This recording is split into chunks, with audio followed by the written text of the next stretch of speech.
Welcome back, and we got a bit of a different angle. Let me know before you even watch this thing, what do you think? Which angle do you like better?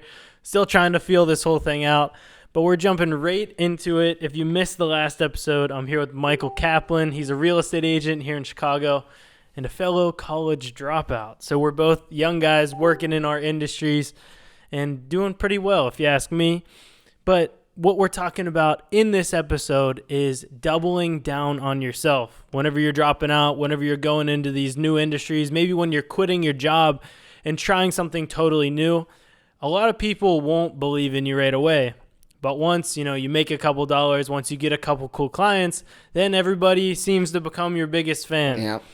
And we're talking about how you can make those initial steps to really just believe in yourself. So whenever you were starting out in the real estate space, what were those steps that you took to just, believe in yourself whenever other people might have been talking shit? Yeah, I think that at the start it was very, very difficult because, like I talked about earlier, it's like you're starting on ground zero. You're starting from nothing, and nobody's going to believe in you, and rightfully so. You don't have your proof of concept yet. You're really, there's a lot of people who are do what you do but don't do it very well and are in the industry and out of it within a short amount of time. There's a lot of turnover, especially being an independent contractor. There's tons of people that get in and out because they're trying to make that quick money. But I think for me it was really just looking at the qualities that I know I have and that I truly, it's just so cliche to say, but just digging down deep and understanding like my value and my true value that I could bring to the world, that I do bring to the world. And at the start, like I said, that's difficult because you tell yourself all these things and you believe them, but you don't have the money to prove it. So you feel like, well, is this true? Like, am I actually providing this value? But you have to understand that things take time and things take time to, really culminate. And eventually, it may not be in 6 months, it may not be in 12 months, but if you stay with it long enough, you will learn enough things that work and don't work to make it successful. And that is the biggest reason why people fail in my industry specifically, is not because they're not good at what they do, but it's because they don't give themselves enough time to get good, right? If that makes sense. I think that's a big, big part of it. And that really just stems from that lack of true belief in yourself and kind of building that confidence over time. But that's really the biggest things that I found in when I started. Yeah, and I think, whenever you do start and you have a little bit of traction and you have a little bit of a proof of concept, it is a hard thing to still keep yourself like, okay, I still can get further than this. I can still keep going. And you have that little taste of success, and a lot of people will kind of take their foot off the gas then. Yeah. And it's a battle that you go back and forth with, and we don't really have to dive into it, but I know you've had some shifts already in your career where you're switching around with different companies and going on your own. But it's tough to, keep going whenever you're like, okay, I've had a great past 6 months, or you see your tax return at the end of the year and it's like, I made more money than I ever have. How can I keep doing that and keep pushing in that direction? And maybe not even with work. Maybe it's, okay, this past year I worked a lot. Now I have more traction in my area. Now I know how things go a little bit more. So you can almost work less and put your priorities in other areas, maybe try and spend more time with your family or something like that.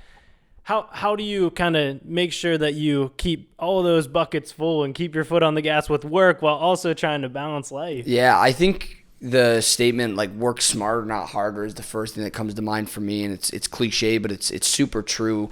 And in order to get there, though, to work smarter, you have to do all the steps at the start to figure out what works and what doesn't work.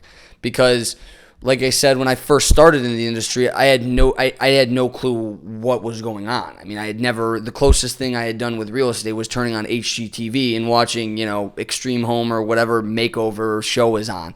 So I didn't understand real estate from actually being in the industry. And in order to learn how to work smarter, you have to know what works and what doesn't work. And in order to get to that point, you just have to try a bunch of things. So at the start, you're going to be doing so much, and most of it's not going to be paying off. Let me rephrase that. It's not going to be paying off right away, but it does pay off in the long run because now you just learned something, and now you can use that knowledge down the road and say, hey, I don't need to spend as much time doing X. I would rather allocate that time doing Y so I could spend more time doing Z. And it's really just figuring that out and working it into your day, because now, there's definitely days where I'm working like a dog and there's no avoiding it. But I do want to have time for a lot of things. I want to spend time with my family, my friends, my girlfriend. Like, there's so many things that I want to do. And work is important. Work is it's my passion, but at the same time, I have a lot of passions and I have a lot of things that I'm interested in, and having that work-life balance is really key. So, yeah, and I think whenever we talk about getting back to what this whole episode's about, with doubling down on yourself, it does get hard whenever you're taking those initial steps and right away they're not paying off, like you mentioned. And, in the photography industry, it's taking those gigs that you're meeting somebody and not really getting paid. Yeah. It's the cliche getting paid in exposure. In experience, It's yeah. that bullshit that everybody hates on, but you do have to do that, especially in the early stages. And even to this day, there's some times where I want to meet a photographer and he puts something out, hey, need an assistant for this. Maybe they're paying very little, but I still consider it because who knows where that relationship can go, and who knows what direction that can go. Who knows who you'll meet, because a lot of the times you put yourself out there, you take these things that don't necessarily look amazing from the outside looking in, but then you get to that shoot and you meet somebody that'll change your life. Right. There's something to doing those things, because you can do something today that you don't see the results from for 2 years. Correct. You don't see the results from, and maybe you never see the results from. That's something that I think a lot of people struggle with is, oh, well, I ate shit for the past year, but why? Yeah. Maybe in 5 years you'll figure it out. You're not going to figure it out right now. No. And just whenever you're starting out, what's your opinion on taking those opportunities, maybe going to a networking event just to meet people? Yeah. Not doing everything just to make more money. Yeah. Taking those times where you can capitalize and make relationships that might change your life. Yeah, I think that any opportunity you're given, you should always, if you're given the opportunity, you should definitely at the very least, take it very seriously, but you should probably take it, because especially at the start, you're trying to fill your day because you don't really know what to do. Take any opportunity, any lead, anything you can do to fill your day, because like you said, you never know where it's going to lead. I think we live in such an instant gratification world where it's like, put something out and you expect something in return right away. And that's just this fast-paced life we're living in with social media and all these different things. But it's not realistic in business, because you have to put so much time in to get, especially like I said at the start, to put so much time in at the start to get such little things out that it can be discouraging, especially when you're used to this instant gratification all over the place. And I think if you're constantly chasing that money or whatever it is, and you're constantly, whether it's a commission check or you're on salary, whatever that is, if you're constantly chasing that money and not focusing truly on what you enjoy and focusing on your passions, I guarantee you will lose out. You will never be successful. Success means a lot of different things to a lot of people, but you will never feel true success. You'll always be, chasing that. You'll always be chasing your tail.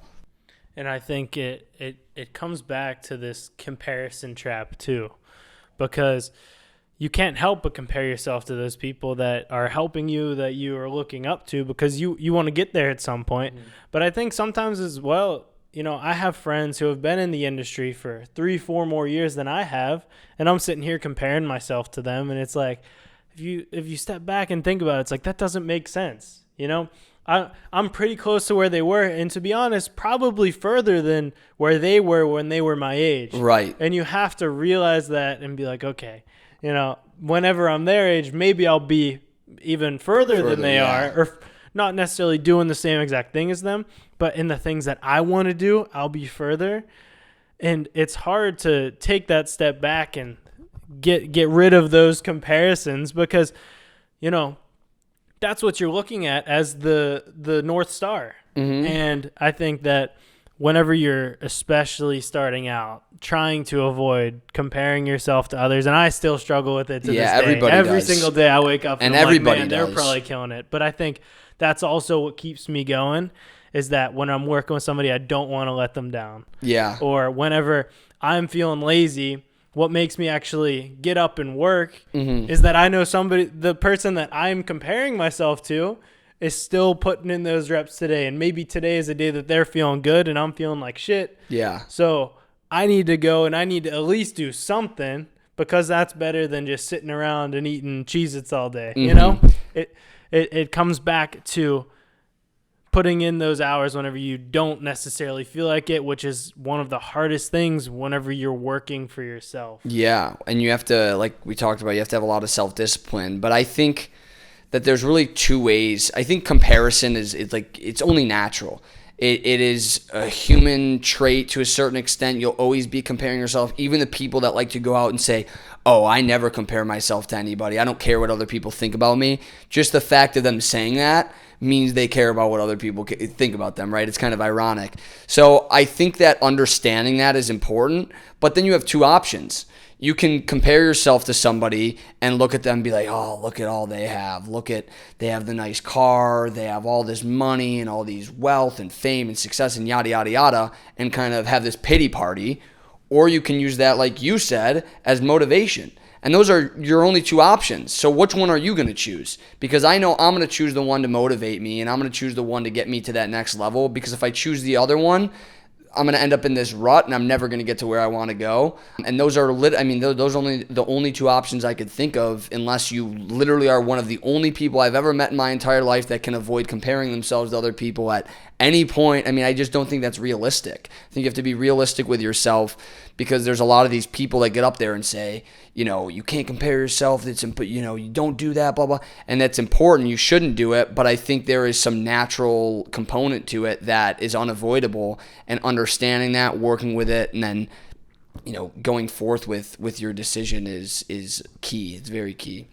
100%. And one of the last things I want to touch on for this episode is, you compare yourself to these people who might have, for you, people underneath them, people on their staff, coworkers. How have you handled so far the day in, day out of strictly working for yourself? Mm-hmm. There might be some days where there's no showings, nobody's calling. How do you handle the days where you're the only one saying you gotta get your ass out of bed and go work? Yeah. There's a lot of people who ask me when they're talking and they're thinking about maybe getting into the industry or whatever, and they say, what does a typical day look like? And that is the most impossible question for me to answer, because there are no 2 days that look the same. My Monday, my Tuesday, my Wednesday, they never look the same. Nothing looks the same. I may wake up at the same time and go to bed around the same time, which is, I think, a good strategy for people, especially in this position. But what you do in those periods while you're awake, that's up to you, and you really have to prioritize certain things and understand.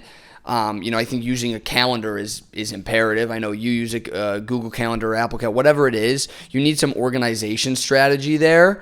Otherwise, if you're just kind of like in la-la land and hoping to do things at certain times, you end up never getting anything done, and you get overwhelmed. When you have a list of the things you need to do in a day, and you can, whether it's physically or through your Google Calendar or whatever, cross that off, and then at the end of the day, look at, oh my God, look at what I've accomplished in this time. You can feel accomplished in what you've done. And that's something my dad actually taught me, is, writing down physical lists. He's a big proponent of that. And I did, and I would always blow him off when I was younger, because, you're a little kid or whatever, and you don't really care about that stuff. But now I realize how important it is to have that reminder, like, you may not feel like you did a lot, or you may like not feel like you did enough that day. But if you can look at your list of what you had that day and cross it off, and you're like, wow, I really got, X, Y, and Z done, you can have a little bit of pride, and that builds momentum. And that's really all this game is. It's just a momentum game. That's life. Yeah, I actually just yesterday felt I was just, sitting at my desk and I was in a bit of a rut. And I wrote down a physical list of like 7 things. And it's like, okay, I got to do this. And they can be as general as I want them to be. Yeah. It might be go to the gym. It might be fold my laundry. Yeah. It might be get this one specific project done. Yeah. And I know for me, I write one thing down if I'm making my list at the beginning of the day. And it might sound stupid that I already did. So then I can see, all right, I already knocked one thing off. I like that a lot. And it might be something as simple as, take 20 minutes to, just be to myself and sit there and just like drink a coffee. That might be all it is. So then you can see you knocked one thing off already. Right. And it sounds stupid because that wasn't necessarily on your to-do list, but there's something about starting your day, making that list, and then saying, all right, one done, what's next? It's kind of just the thing that helps me, keep going and actually start the list, because that's the hardest thing that people have is actually just getting started. Just starting, yeah. And going out and just doing it. Yeah. And I think that's one of the things that I struggle the most with, and I think a lot of people do whenever they're working for themselves, like I mentioned. But, I mean, I think this was a pretty good conversation. Yeah, no, for sure. I think this was really – it was insightful, and I definitely learned a few things too that I think I could use in my business and my life to kind of elevate me to that next level. So I hope everybody else maybe learned a thing or two, and if not, well, at least you got to look at us. So. Sweet. Well, thank you again for watching this one, and maybe we'll do another one. I think we might record one more today, so we'll see you in the next episode. Peace out, guys.